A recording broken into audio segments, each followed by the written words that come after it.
Everyone, my cute little Wangxian family, हम the untold pain का next part start करते हैं। Then let's start. विंग के विंग में शु मिंजी ने विंग की ओर देखा और कहा, आई, क्या तुम इस बारे में श्योर हो? विंग ने सर को हिलाया और दवा ले लिया। उसने मिंजी से कहा, अब यहाँ तुम्हारा कोई काम नहीं है, तुम यहाँ से चली जाओ। मिंजी ने सिर हिलाया और वो कक्ष से बाहर चली गई। कुछ समय के बाद वांगजी ने कक्ष में प्रवेश किया। वांगजी ने चारों ओर देखा, लेकिन विंग उसे कहीं नजर नहीं आया। उसने चिंतित स्वर में बोला, विंग, तुम कहाँ हो? आइंग। उसने अपने मन में कहा, मुझे यह मत कहना कि दवा लेने के बाद उसे कुछ हो गया, लेकिन वो कहाँ है? तभी वांगजी ने किसी के खिलखिलाने और हंसने की आवाज़ सुनी। उसने कहा, विंग, मुझे पता है तुम यहाँ हो। कहाँ हो तुम, विंग?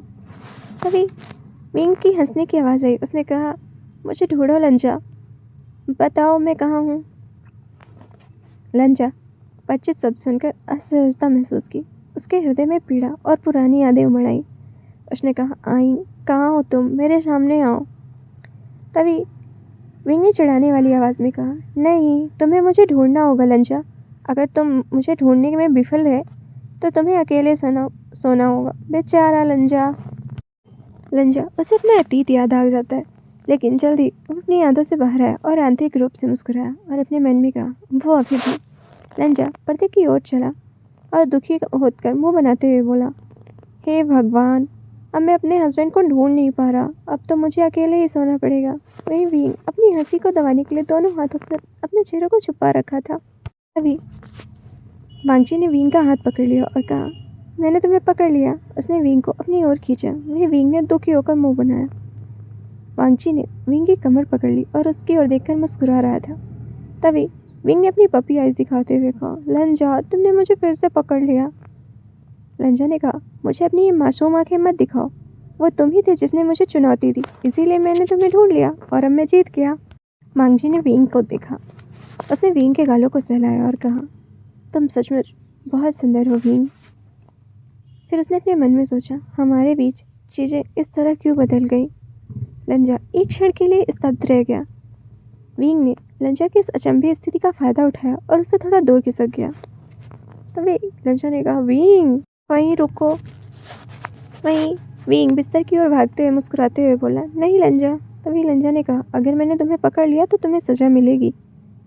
वहीं विंग ने उसकी ओर जाते हुए लेकिन उससे दूर होते हुए बोला, चलो देखते हैं तुम मुझे पकड़ सकते हो या नहीं। वहीं लंजा विंग की ओर भागा। विंग बालकनी की ओर चला गया और नर्वस के साथ अपने ओठों को काटा। लंजा ने इसमें किया और वो विंग की ओर आ गया। वहीं विंग उसकी धड़कन और तेज हो गई। लंजा ने विंग को अपने करीब खींचा और विंग के आंखों में देखा जो सुंदर लग रही थी और उसने कहा, ब्यूटीफुल। विंग शर्मा गया और उसने वांगजी की ओर देखते हुए कहा, आप भी सुंदर लग रहे हो। वांगजी आगे झुका और विंग के चेहरे के बहुत करीब आ गया। पहले से ही उनके चेहरे पर गर्म सांसों का एहसास हो रहा था। विंग ने अनजाने में अपने लिप्स को लिक किया। वहीं वांगजी ने विंग को देखा और फिर अपनी आंखें बंद कर ली। विंग भी वांगजी को भावुक किंतु प्रसन्न आंखों से देख रहा था। वांगजी ने विंग को अपने और करीब खींचा और उन दोनों के बीच छोटे से इंच के अंतर को भी कम कर दिया। उसने विंग के ओठों पर अपने ओठ रखे।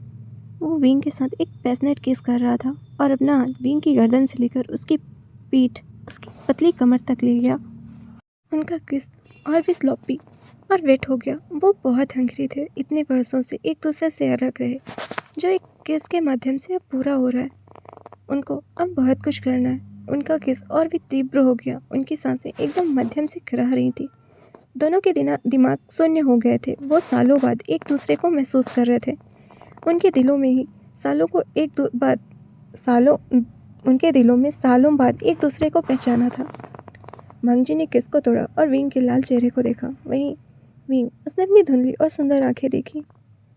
लंजा ने कहा, मुझे इस बात से एकमात्र खुशी होती है कि मैं ही एक व्यक्ति हूँ जो तुम्हें इस तरह की साइड फील करवा सकता है कि तुम खुद को भूल जाते हो।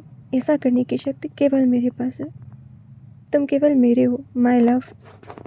इस पल में वो दोनों सब कुछ भूल गए, अपने मतभेद, चिंताएं, उनकी गलतफहमियां या दर्द। सब कुछ।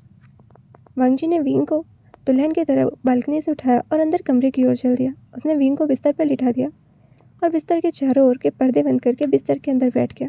उसने कहा, वाइफी, अब मुझे इधर उधर दौड़ाने के लिए तुम्हारी पनिशमेंट अभी बाकी है और सजा ये है कि आज रात मैं तुम्हें सोने नहीं दूंगा। मैं चाहता हूँ कि तुम अपनी नींद और बाकी सब कुछ भूल जाओ। लंजा ने अपनी गहरी और मैग्नेटिक आवाज़ में कहा, पर विंग ने अपनी कोमल आवाज़ में कहा, मैं सिर्फ तुम्हारा हूँ लंजा।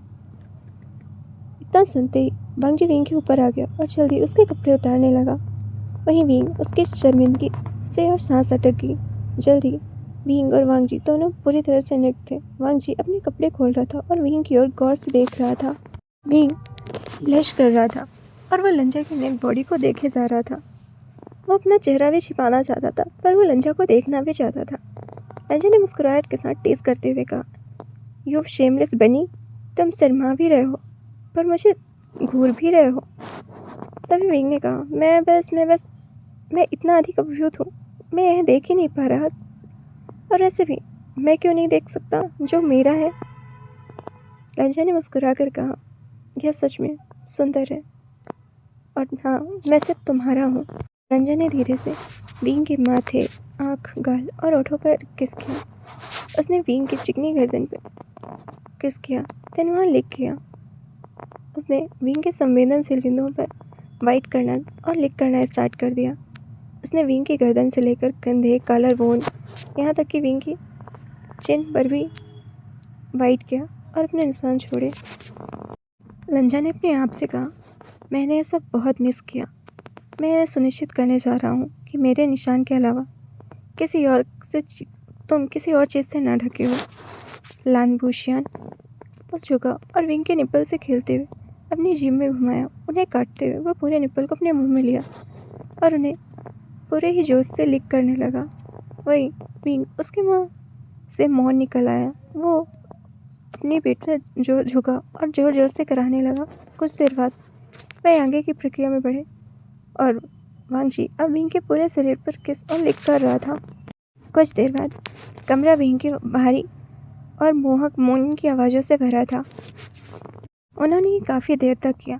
उनका शरीर उनके प्रेम चिन्हों से ढका हुआ था।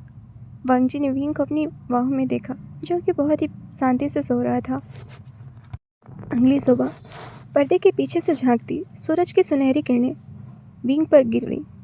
दोनों की दुनिया किसी भी चिंता से बेखबर एक दूसरे की बाहों में सो रहे थे और नींद में भी उनके चेहरों पर एक हल्की सी मुस्कान थी। खिड़की के बाहर पक्षियों को मधुर गान सुनाई दे रहा था। विंग ने नींद में हलचल की। उसने धीरे से अपनी आंखें खोली। वह इस व्यवधान से परेशान है क्योंकि वह मात्र 2 घंटे पहले ही सोया था। उसने अपने सामने खड़े सुंदर चेहरे को देखा। वहीं लंजा, जो विंग की कमर को अपनी बाहों में कसे गए वहीं पर सो रहा था। विंग ने मुस्कुराया और उसने वांगजी के चेहरे को सहलाने के लिए अपना हाथ उठाया, लेकिन कुछ विचार उसके मन में कौंधा और उसने अपना हाथ मुट्ठी में कस लिया। प्रेम और आराधना के व्यक्ति उदासीनता और शांति में बदल गए। विंग ने वांगजी के वहाँ से खुद को छुड़ाया और जल्द ही बिस्तर से निकल गया। विंग जैसे ही उठा वो दर्द में करा उठा। उसकी पीठ और पूरे शरीर पर दर्द महसूस हुआ। उसने वांगजी को घूरा और कहा, बीस्ट। आंतरिक रूप से उसने आह भरी और धीरे से अपने बाथरूम की ओर चल दिया। विंग गर्म पानी में जाकर बैठा और अपनी आंखें बंद कर ली। कुछ घंटों बाद नहाने और कपड़े बदलने के बाद वो कमरे में वापस आया और तैयार होने लगा और बालों पर कंघी करने लगा। शोर सुनकर वांगजी की आंखें खुल गई। वो बिना पलक झपकाए अपने सामने शांत और सुंदरता को देख रहा था। विंग, जो आईने के सामने बैठकर अपने बाल बांध रहा था, उसने देखा कि वांगजी उसके पीछे आ गया और वह खड़ा हुआ। तभी वांगजी ने कहा, आई, मैंने कितनी बार कहा है अपने बाल खुले रखा करो, तुम ऐसा क्यों नहीं करते। विंग ने अपनी शांत आवाज़ में कहा, नहीं किंग, मैं वैसे ही हूँ।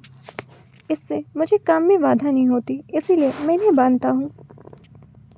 वांगजी ने सांस ली और कहा, हर समय काम। मैं खुश हूँ कि मुझे एक जिम्मेदार पत्नी मिली, लेकिन तुम्हें भी अपने पति पर थोड़ा ध्यान देना चाहिए। आई, क्या तुम्हें ऐसा नहीं लगता। विंग उठा और उसने कहा, किंग, पति पत्नी का रिश्ता 2 तरफा होता है। एक जो भी देता है दूसरे को भी उसका बदला किसी न किसी तरह से देना चाहिए। अगर ऐसा नहीं किया गया तो यह बात वहीं पर ख़त्म हो जाएगी। यह सुनकर वांग जी का दिल दुख रहा था। तभी विंग ने गंभीर आवाज में कहा, हम पहले से ही उस गतिरोध पर हैं, इसलिए कृपया इसे और जटिल ना बनाएं। आइए, हम वैसे भी ऐसे ही रह रहे हैं पिछले 6 सालों से। तभी वांग जी घबरा गया और उसने कहा, आइन। उसने विंग के हाथ को कसकर पकड़ लिया और कहा, आइन, मुझे पता है मैंने कुछ गलतियां की हैं। वास्तव में मैंने तुम्हें नज़रअंदाज करके बहुत बड़ा पाप किया है, लेकिन प्लीज़ मुझे अपनी गलतियों को सुधारने का एक मौका दो। मैं कोशिश करूँगा कि मैं तुम्हारी माफ़ी पाऊँ, भले ही इसके लिए मुझे पूरी ज़िंदगी ही क्यों न देनी पड़े। मैं तुमसे उस माफ़ी मांगने का मौका चाहता हूँ। वांग जी ने विनती भरी आवाज़ में विंग से कहा, क्या तुम मुझे वो मौका भी नहीं दे सकते? तभी विंग ने कहा, किंग, आपको अपनी दूसरी पत्नी से प्यार करने के लिए मुझसे माफ़ी मांगने की ज़रूरत नहीं है। तभी वांग जी ने कहा, वो मेरी पत्नी नहीं है, मेरी एक ही पत्नी है और वो तुम हो विंग। तभी विंग ने कहा, किंग, आपने सबके सामने उससे शादी की है, वह आपकी पत्नी है और आपको उसके साथ समय बिताने का पूरा अधिकार है। साथ ही यह आपकी इच्छा है कि आप उसके साथ समय बिताना चाहते हैं या नहीं। उसने शांत और उदासीन आवाज में कहा, मैं आपको यह निर्देश देने की स्थिति में नहीं हूँ कि आपको क्या करना चाहिए और क्या नहीं करना चाहिए, इसीलिए आपको मुझसे माफ़ी मांगने की ज़रूरत नहीं है। तभी वांग जी ने कहा, मैं समझता हूँ कि तुम मुझे इतनी आसानी से माफ़ नहीं करोगे, लेकिन कम से कम हमारे आने वाले बच्चे के लिए, उसके अधिकार के लिए हम नए सिरे से शुरुआत कर सकते हैं। विंग, मैं तुमसे प्यार करता हूँ। मुझे पता है कि तुम भी अपने दिल की गहराइयों में मुझसे प्यार करते हो। हम दोनों में बस एक दूसरे के लिए वही जुनून है। तुम्हें शायद याद ना हो कल रात क्या हुआ, लेकिन मैं उसे नहीं भूल सकता जिस तरह से हमारे होंठ एक दूसरे को छू रहे थे, तुम्हारे मौन। तभी विंग कठोर आवाज में चिल्लाया, इनफ। वहीं वांग जी ने विंग की ओर देखा। विंग आंखों में आंसू भरे हुए और कांपती हुई आवाज में बोला, बस करो, बस। क्या तुम्हें समझ में नहीं आया? मैं कल रात हुई किसी भी बात को याद नहीं रखना चाहता। यही मुख्य कारण था कि मैंने दवा ली। तो फिर तुम मुझे वो क्यों याद दिलाने की कोशिश कर रहे हो जिसे मैं स्वीकार भी नहीं करना चाहता?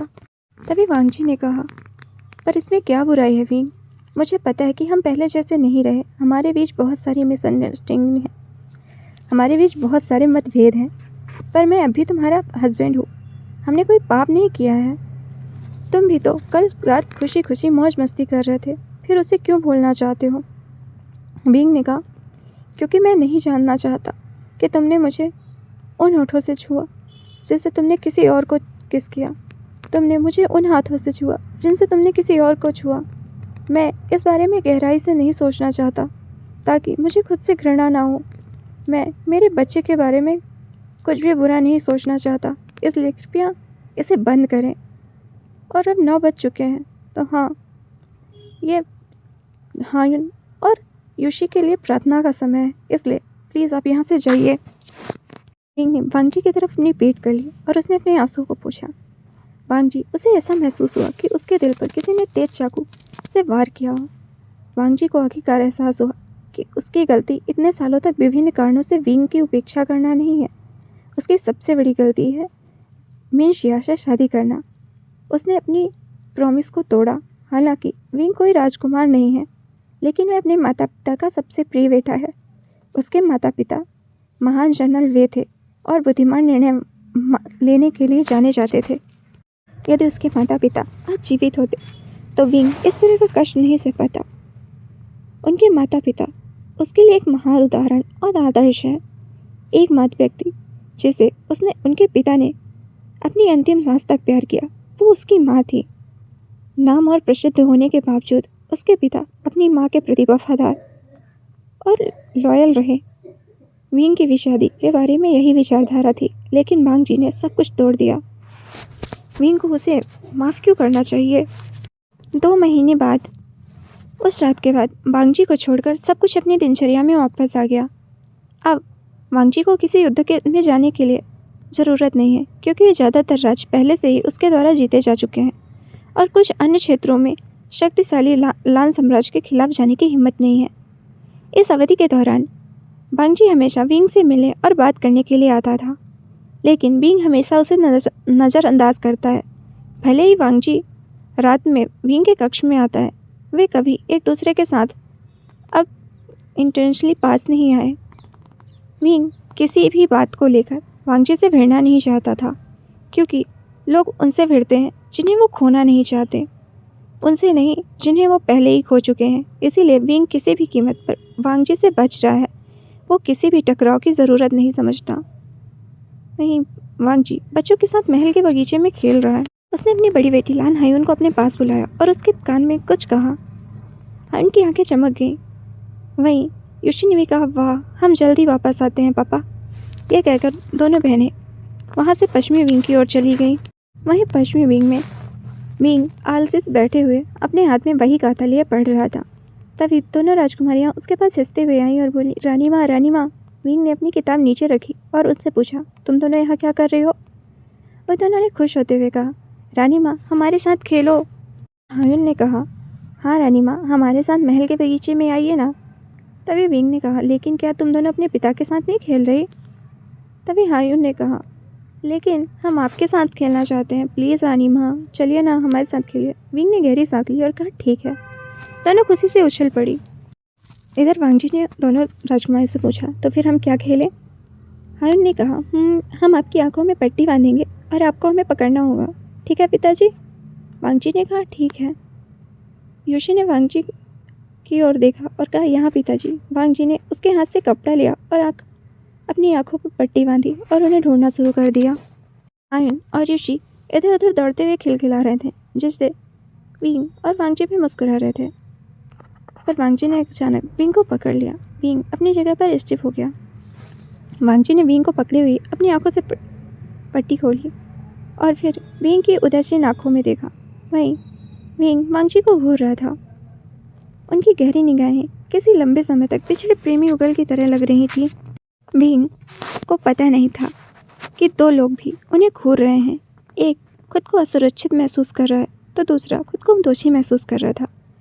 असुरक्षित, जो अपनी चीज़ को खोने के लिए किसी और के पास जाते हुए नहीं देखना चाहता। वहीं दूसरा दोषी, जो एक ऐसा पाप किया जो उस व्यक्ति को कभी नहीं करना चाहिए। तभी हायुन ने खुशी से चिल्लाया, पिता ने रानी माँ को पकड़ लिया, वाह। वहीं विंग तुरंत वांगजी से दूर हो गया। तभी योशी ने कहा, अब रानी माँ की आंखों पर पट्टी बांधकर हमें पकड़ना होगा। विंग ने सिर हिलाया और वांगजी के हाथ से पट्टी ली और अपनी आंखों पर बांध ली। पर विंग खुद को वांगजी से टकराने से बचा रहा था। कुछ देर बाद राजकुमारियाँ खेलते खेलते थक गईं, लेकिन लान हायुन ने बगीचे में झूले पर खेलने के लिए उत्साहित थी। तभी विंग ने कहा, तुम जाकर खेलो, मैं अपने कमरे में जाकर आराम करूँगा, मुझे थोड़ी थकान महसूस हो रही है। तभी वांगजी ने कहा, छोटी राजकुमारी, दोपहर के भोजन का समय हो गया है, तुम दोनों भोजन कक्ष में जाओ और वहाँ दोपहर का भोजन करो। मैं तुम्हारी रानी माँ भी थक गई हैं, इसलिए हम किसी और समय खेलेंगे, ठीक है? दोनों राजकुमारियों ने कहा, ठीक है पिताजी, और दोनों वहाँ से चली गईं। तभी वांगजी ने विंग की ओर देखा और कहा, आइन, तुम्हें याद है यह झूला मैंने तुम्हें तुम्हारी पहली सालगिरह पर उपहार में दिया था। तुम इस पर खेलने के लिए एक भी दिन नहीं छोड़ते थे। तुम इस पर क्यों नहीं बैठते? मैं तुम्हें झूला झुलाने में मदद करूँगा। विंग ने वांगजी की ओर देखा और कहा, किंग, शुद्ध जल में यदि जहर की एक बूंद भी डाल दी जाए तो सारा जल जहरीला हो जाता है। इसी तरह यदि किसी चीज़ से एक भी बुरी याद जुड़ी हो तो हम सभी अच्छी यादों पर हावी हो जाती है। विंग ने यह बात एकदम शांत आवाज़ में कही। वांगजी कंफ्यूज हो गया, लेकिन लगा कि कुछ ऐसा है जिससे विंग की सुखद यादें खट्टी हो गई हैं, लेकिन इसका ठीक ठाक पता नहीं लगा सका। विंग जाने के लिए मुड़ा और फिर रुककर बोला, किंग, आप भली भांति जानते हैं मैं अपनी बहुमूल्य संपत्ति किसी से साझा नहीं करता, और यदि वह मुझसे छीन ली जाए और किसी और के द्वारा उपयोग में लाई जाए तो मैं उसे वापस नहीं लेता। मैं बहुत अधिकार जताने वाला व्यक्ति हूँ। मेरी चीज़ें केवल मेरी ही होनी चाहिए। तभी वांगजी को अचानक कुछ याद आया। एक बार की घटना है, जब लान शियाने हायुन से गर्भवती थी, तभी विंग के झूले पर बैठ गई। वांगजी ने उसे चेतावनी भी दी। अपने बड़े बेबी बम के साथ वह खुद ही झूलने लगी। वांगजी नहीं चाहता था कि बच्चे को कुछ नुकसान हो जाए, इसलिए उसने सावधानी से पीछे से झूला झुलाना शुरू कर दिया। उसके बाद वांगजी ने उसे सख्ती से कहा कि वह विंग के चीज़ों को ना छुए, लेकिन लानसिया ने इसका कितना पालन किया ये तो वही ही जानती है। वांगजी को जैसे ही याद आया, उसने कहा, फक, क्या विंग ने इसे कुछ गलत समझ लिया? मुझे उससे माफ़ी मांगनी होगी। और वह विंग की ओर चल दिया। पर अपने सामने के दृश्य को देखकर उसकी आंखें चौड़ी हो गईं। उसने चिंता भरी आवाज में कहा, विंग विंग। चौकन्ना हो गया। तभी ऊपर आसमान से विंग की ओर चारों ओर गेंद जैसी कोई चीज गिरी। धमाके की बिना किसी आवाज के विस्फोट हो गया। पर वांग जी कुछ भी नहीं देख सका। वो विंग की दिशा की ओर भागा। अपने पैरों पर वो कुछ महसूस किया और घबराहट में बेहोश विंग की ओर देखा। कहीं कहीं और एक अनजान व्यक्ति अपने उस किस्से को सहलाते हुए कहा, अच्छा काम किया तुमने। अपना काम सही ढंग से किया। मुझे तुम पर बहुत गर्व है। अब मुझे एक अच्छी खबर आने का इंतजार है। वह इस हमले से बच नहीं पाएगा। वो गिद्ध उस इंसान का पालतू था जिसे साम्राज्य के चारों ओर जासूसी करने के लिए प्रशिक्षित किया गया था। बींग की पेंटिंग को कुछ दिनों के लिए उस पक्षी को दिखाया गया ताकि वह हमले के परिसर के पास प्रतीक्षा कर सके और उस गेंद को विंग के पास उसके कक्ष के बाहर जब वो अकेला हो तभी फेंके। वो अनजान पर्सन हंसा और उसने कहा, जहर को उसके पूरे शरीर में फैलने में बस 1 मिनट लगेगा। क्योंकि गेंद को इस तरह से बनाया गया था कि अगर कोई आवाज़ ना करे, इसलिए 1 मिनट तक पूरी तरह से धुए जाने से पहले उसे बाहर निकालने में मदद करने वाला कोई नहीं होगा और वह कुछ ही घंटों में मर जाएगा। इधर मांगजी ने बेहोश विंग को अपनी गोद में उठाया। वहीं मिंजी और यूरी जो कक्ष में थी वो दोनों चौंक गई और डरते हुए बोली, आइंग। तभी वांगजी ने मिंजे से कहा, मिंजी तुरंत जाकर चिकित्सक को बुलाओ। मिंजी ने हाँ कहा और वहाँ से चली गई। वांगजी विंग के कमरे में गया और विंग को बिस्तर पर लेटा दिया। वांगजी चिंतित होकर विंग को देख रहा था। उसने चिंतित स्वर में कहा, विंग। उसने विंग के ऊपर पानी भी छिड़का पर विंग बेहोश ही रहा। वांगजी अब विंग के हाथों को रगड़ रहा था। वो अंदर ही अंदर बहुत ज़्यादा घबरा रहा था। वांगजी ने अपने मन में कहा, कोई विंग को नुकसान पहुंचाने की कोशिश कर रहा है, लेकिन कौन? रॉयल पर हमला करने के लिए इतना साहसी कौन है?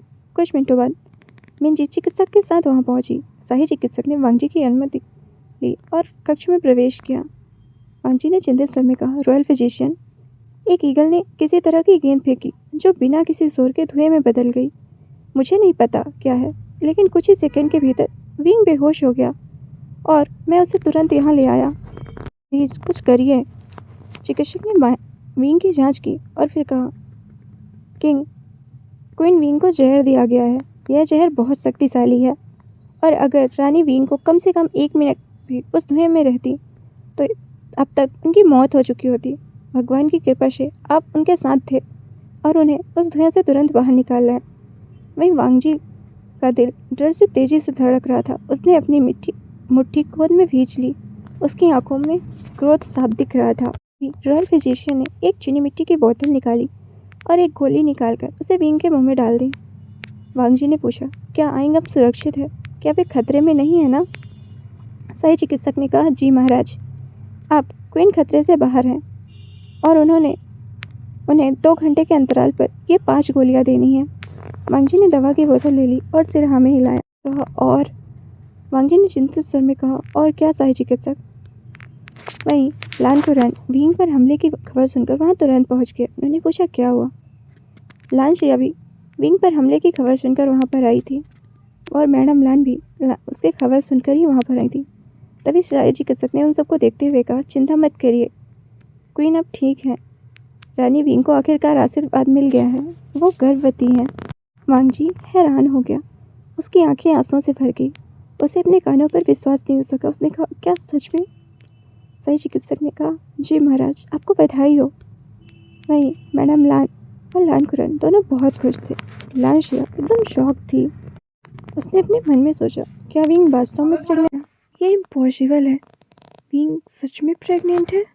विंग की प्रेगनेंसी की खबर सम्राट और रानी माँ के लिए बहुत खुशी की बात है, लेकिन उन्होंने इसे छिपाने का फैसला किया क्योंकि खतरा अभी भी अंधेरे में छिपा हुआ है और वो इस उद्देश्यपूर्ण हमले के बाद कोई जोखिम नहीं उठा सकते थे। वो विंग के कक्ष से बाहर चले गए क्योंकि विंग को अगले दिन ही होश आ सकता था। वहीं वांगजी विंग के पास बैठ गया और विंग के शांतपूर्ण चेहरे को देखते हुए उसके चेहरे पर एक हल्की सी मुस्कान आ गई। वो विंग के चेहरे को सराहने लगा। उसने अपने मन में कहा, तुम्हें वही मिलेगा जो तुम हमेशा से चाहते थे, माय डियर। जी अपने पास्ट के बारे में सोचने लगा जब वो खुश था। फ्लैशबैक, विंग और वांगजी बचपन में लवर थे, लेकिन उनके क्षेत्र अलग अलग थे। विंग के पिता वे चांगशे पूरे महाद्वीप के एक महान जनरल वे के साथ प्रसिद्ध हैं और वो सुरक्षा मंत्री होने के साथ साथ मिन मिन साम्राज्य की सेना के जनरल भी हैं। लेकिन जब लेकिन वे, लान और जियांग सबसे अच्छे दोस्त हैं। वह एक दूसरे के लिए कुछ भी कर सकते हैं। यही कारण है कि विंग कई बार लान साम्राज्य में रहा। समय के साथ वांगजी और विंग की दोस्ती प्यार में बदल गई। जब विंग ने अपने पिता की दुर्भाग्यपूर्ण घटना के कारण मृत्यु हो गई और उसके पिता का अंतिम संस्कार कुछ दिनों में हो गया, उसके बाद विंग ने अपनी माँ को भी खो दिया। विंग अपनी अलौकिक सुंदरता और प्रतिभा के लिए प्रसिद्ध है। बिना किसी सुरक्षा के लोगों ने उसे लालच देना चाहा, लेकिन सम्राट लान ने उन बूढ़ी लोमड़ियों को खेलने और अपने सबसे अच्छे दोस्त के बेटे की जिंदगी बर्बाद करने की इजाज़त नहीं दी। इस तरह विंग और वांगजी की शादी की। यह एक अरेंज मैरिज है, लेकिन कौन नहीं जानता कि किंग लान वांगजी सिर्फ विपुशियान से ही शादी करने पर अड़े हुए हैं। वहीं मैडम लान हमेशा ही विंग और वांगजी की शादी के सम्राट के फैसले के खिलाफ थी, लेकिन विंग और वांगजी को इसकी परवाह नहीं थी। वो बहुत खुश थे। वांगजी भी विंग से बहुत प्यार करता है, उसका सम्मान भी करता है। वांगजी के दोस्त उसका मजाक उड़ाते हैं और उसे चिढ़ाते हैं क्योंकि वह विंग को आसानी से अकेला नहीं छोड़ता। लेकिन केवल वांगजी ही जानता था कि अपने लवर के आलिंगन में वो कितना आनंदित और खुश महसूस करता है। विंग ने कहा, लंजा, ये तुम क्या कर रहे हो? तभी वांगजी ने कहा, विंग, चीटिंग मत करना। विंग ने कहा, लेकिन तुमने मेरी आंखों पर पट्टी बांध दी है, मैं कैसे देख पाऊंगा अगर मैं गिर गया तो? लंजा ने कहा, मैं ऐसा नहीं होने दूंगा विंग, शांत रहो और मेरे पीछे आओ। तभी विंग ने कहा, तुम इतने मिस्टीरियस क्यों लंजा? वांगजी मुस्कुराया। उसने विंग के हाथ को पकड़ा और उसे कमरे के अंदर ले गया। फिर विंग की आंखों की पट्टी खोल दी। उसने अपनी पलकें झपकाई। विंग शौक होकर अपने आसपास देखा और कहा, तुम? तभी लंजा ने पूछा, ये कैसा है? क्या ये तुम्हें पसंद आया? तभी विंग ने कहा, ये बिल्कुल जिहांग एम्पायर के कमरे जैसा है। लंजा मुस्कुराया और विंग को गले लगाते हुए बोला, सिर्फ कमरे की सजावट ही नहीं, यहाँ तक कि चीज़ें भी वैसी ही हैं जैसा मैंने तुम्हारे पुराने कमरे में देखा था। मैंने सब कुछ वहाँ से उठाकर यहाँ रख दिया है, तुम जांच कर सकते हो। वहीं विंग मुड़कर अपने हस्बैंड को गले लगाया और फिर उसकी आंखों में गहराइयों से देखा। विंग ने सवाल किया, क्यों? तभी लंजा ने कहा, क्या तुम्हें ये पसंद नहीं आया? मुझे लगा था कि तुम्हें यही माहौल पसंद आएगा। विंग ने भी कहा, नहीं लंजा, ऐसा कुछ नहीं है, मैं तो बस एक्साइटेड हूँ। विंग ने कहा, मुझे पता है, आपके पिछले कमरे में मौजूद हर चीज़ मदर कांगशे की देन है। हालांकि दूसरे लोगों की नज़र में वो सिर्फ पुरानी चीज़ें हैं, लेकिन आपकी नज़र में हर चीज़ में आपकी अनमोल यादें और भावनाएं हैं। यदि आप अभी भी उन्हें याद करते हैं तो वो यहाँ है, तुम्हें ब्लेसिंग देते हुए। विंग ने वांगजी को गले लगा लिया और कहा, थैंक यू लंजा। वांगजी मुस्कुराया और उसने विंग को गले लगाते हुए कहा, खैर विंग, तुमने सब कुछ देखा, लेकिन क्या तुमने बिस्तर पर कुछ अलग नहीं लगा? वहीं विंग फ्रोन हुआ और वांगजी से अलग होकर बिस्तर की ओर देखा। आखिरकार उसने देखा कि बिस्तर पर पीले लिली और डेजी के फूलों से खूबसूरती से सजाया गया है। ये उसके और वांगजी के पसंदीदा फूलों का एकदम सही संयोजन है। वांगजी ने मीनिंगफुल स्माइल दी। वहीं विंग शर्मा गया। वांगजी हंसा और उसने विंग के गुलाबी गालों पर किस कर लिया। विंग और वांगजी का नया विवाहित जीवन खुशी से गुजर रहा था, लेकिन कुछ लोगों से उन्हें खुश देखना या कहें विंग की खुशी बर्दाश्त नहीं हुई। उनकी शादी को दो साल हो चुके और मैडम लान ने विंग को बच्चा न पैदा कर पाने के लिए ताना मारना शुरू कर दिया। हालांकि विंग एक साहसी और दृढ़ इच्छा शक्ति वाला व्यक्ति है, और अगर कोई उसे नीचा दिखाने या अपमानित करने की कोशिश करे तो वह उसे मुंह तोड़ जवाब देता है। लेकिन वह मैडम लान की तरफ देख भी नहीं सकता, क्योंकि वह शाही परिवारों में बच्चों के महत्व को समझता है। वांगजी को पता नहीं है कि विंग किस स्थिति से गुजर रहा है, लेकिन इसका मतलब यह नहीं है कि वांगजी अपनी माँ की प्रकृति को नहीं जानता।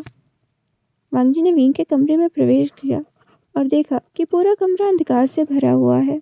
उसने तुरंत नौकरानी को बुलाया और गुस्से भरी आवाज में पूछा कि पूरे कमरे में अंधकार क्यों है। नौकरानी ने सिर को झुकाया और कहा, किंग, ये हिज हाइनेस का ऑर्डर है। वांगजी ने आदेश दिया कि तुरंत पूरे कमरे में रोशनी की जाए। नौकरानी ने वो किया और वहां से चली गई। कुछ समय के बाद विंग, जो बिस्तर पर सिर झुकाकर और अपने पैरों को पकड़कर बैठा हुआ था, वहीं वांगजी के मन में चिंता थी और वो चिंता से विंग की ओर चला, बिस्तर पर बैठ गया और विंग के हाथ को पकड़ लिया और कहा, चलो भी, कुछ तो बोलो, मेरी तरफ देखो। पर विंग चुप रहा। उसने अपने सिर को हिलाकर मना किया। वांगजी ने जबरदस्ती विंग को अपनी ओर देखने पर मजबूर किया। विंग की लाल और रोएदार आंखों से वांगजी को देखा। वहीं उसकी आंखों में देखकर वांगजी को बहुत दर्द और कोल्डपन महसूस हुआ। उसने कठोर आवाज में कहा, तुम फिर रोए? विंग ने अपनी आंखें नीचे कर ली। तभी वांगजी ने कहा, विंग, तुम्हें पता है ना, तुम्हारी आंखों में आंसू मुझे पसंद नहीं। वांगजी ने गुस्से और ठंडी आवाज में कहा। उन्होंने फिर वही बात कही, है ना? ठीक है, मैं माँ से बात करने जा रहा हूँ। उन्हें तुम्हारे साथ बुरा व्यवहार करना बंद कर देना चाहिए।